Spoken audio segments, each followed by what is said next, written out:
انتوا متخيلين ان كمية الاطباق دي عملناها ب15 جنيه بس؟ ايوه، الاكلة دي كلفتني 15 جنيه بس، وعملت منها كل كمية الاطباق دي. تعالوا مع بعض نشوف الاكلة دي ايه وعملناها ازاي. اول حاجة حلة على النار هنزل فيها بربع كوباية من الزيت، ومعايا بصلتين كبار مفرومين.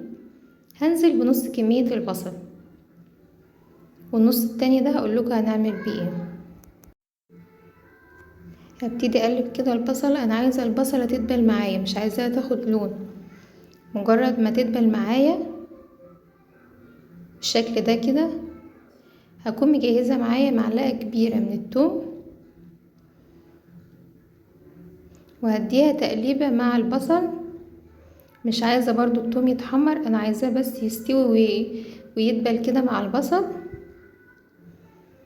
بعد ما البصل والثوم استوى معايا ودبلوا، هكون مجهزة معايا كيلو من الطماطم. كيلو من الطماطم المعصورة. هنزل برضو بنص كمية الطماطم، مش هنزل بالطماطم كلها. وبرضه هقول لكم النص التاني ده هنعمل بيه ايه. هديها تقليبه كده واسيبها على النار تتسبك كويس قوي. عبال ما الصلصه تتسبك معانا باقي كميه البصل. هحط عليها معلقه صغيره من الملح وربع معلقه صغيره من الفلفل الاسود، وافركها كويس قوي مع الملح والفلفل الاسود لحد البصل ما ينزل معايا كل السوائل اللي فيه بالشكل ده. هنزل بيها على الصلصه بعد ما اتسبكت كويس قوي، وهديها تقليبه كده مع الصلصه. وبعدين هنزل عليها بباقي كمية الطماطم المعصورة بالشكل ده. انا مش عايزاها تتسبك تاني، مجرد بس هحط البصل واحط باقي كمية الطماطم المعصورة واديها تقليبة واحدة بس، مش هسبكها تاني خلاص. اكون مجهزة معايا مية مغلية، مية بتغلي. هبتدي انزل بيها على كمية الصلصة اللي معانا. تقريبا هتكون نص الحلة تقريبا مية، عشان هحط بقى باقي المكونات بعدها. ونيجي بقى للمكون الرئيسي معانا في الاكله دي، وهو الخبيزه. بتكون معانا بالشكل ده كده، بتكون عباره عن ورق بس مفيهوش عيدان، وده بيكون شكلها. انا اشتريت الكيلو ب10 جنيه، ده تقريبا نص كيلو ب5 جنيه. واشتريت الطماطم الكيلو وربع ب10، انا استخدمت كيلو طماطم يعني تقريبا ب8 جنيه. وباقي المكونات بقيت ل10، يعني تقريبا الاكله كلها كلفتني 15 جنيه مش اكتر. بلفها بالشكل ده وبشيل الجزء اللي بيكون ورا ده برميه، وبقطعها صغير بالشكل ده كده. لازم التقطيع يكون صغير قوي.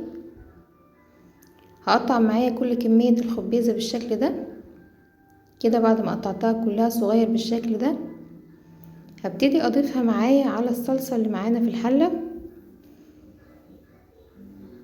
واقلبها كويس قوي. بعد ما اقلبها كده وتاخد غلوه، هضيف البهارات اللي انا هحطها عليها، وهي عباره عن 3 مكعبات من المرقه، معلقه صغيره من الكمون، ربع معلقه صغيره من الفلفل الاسود، ملح طبعا حسب الرغبه، معلقه كبيره من بهارات مشكله. وطبعا اي بهارات بتحبي تضيفيها للاكل ممكن تضيفيها عادي. طبعا اي بهارات بتحبي طعمها في الاكل. اقلب البهارات كده كويس معانا، وابتدي ادوبها كده، اديها تقليبه برضو. وبعدين هكون مجهزه معايا عودين من البقدونس، من الكزبره اسفه، الكزبره الخضراء مش عودين من كتير، الكزبره دول المتقطعه حوالي صغير تقريبا قوي، عود او عودين من الكزبره ما انتوا الخضراء، شايفين كده. اقطعهم برضو ناعم، وهبتدي اضيفها معانا على هضيفهم معايا الخبيزه كده على الخبيزه، واديها تقليبه برضو. وكده خلاص المكونات حطيناها كده على هبتدي بعضها. انزل معانا بالمكون هنيجي بقى الاخير المكون الاخير، وهو 4 معالق كبار من الرز. 4 معالق كبار من الرز يكونوا مغسولين مش منقوعين، مغسول فقط مش منقوع، لان انا عايزه النشا وابتدي بتاعته. اضيفه كده على الخبيزه، وابتدي اضيفه معانا على الخبيزه بالشكل ده. انا عايزه النشا اللي موجوده بالشكل فيه ده. يعني مجرد هغسله نحط الرز لازم على أفضل طول على أقلب فيها الخبيزة عشان النشا عشان اللي في الرز ما الرز ينزلش هي معايا المادة تحت الرابطة يتلسع للأكلة بتاعتنا وما النهاردة. ينزلش النشا اللي فيه. 4 أنا محتاجة معالق النشا كبار اللي من فيه الرز عشان هو اللي فقط، هيتقل مفيش معايا غير كده. الخبيزة. هقلبه كويس قوي، وبعد ما احط هفضل الرز اقلب هفضل اقلب فيها، مش لحد هبطل ما تتقل تقليب معايا عشان الرز ما ينزلش معايا زي ما تحت انتوا شايفين كده. يتلسع وما ينزلش النشا بتاعته. انا عايزاه ينفش في الاكله ويديني احس ان قوام هي كده خلاص تقيل، لازم ابتدت افضل اقلب تتقل. فيها عشان ما اعرف ازاي يتلسعش ان هي مني. ابتدت تدخل في السوا. احس ان الرز هنا بدأ خلاص كده ينفش ابتدت تتقل معانا، والرز شايفين نفسه حبايته بدأت حبايه تكبر. الرز نفسها بدأت تنفش هنا كده خلاص وتكبر كده ابتدت تدخل في السوا. هفضل اقلب فيها برضو. كده. خلاص هي ابتدت هنحس ان تدخل هنا معانا حجمها قل شوية، الغليان في بتاعها السوا ابتدى يقل. الرز زي كده ما انتوا نفش شايفين معانا كده.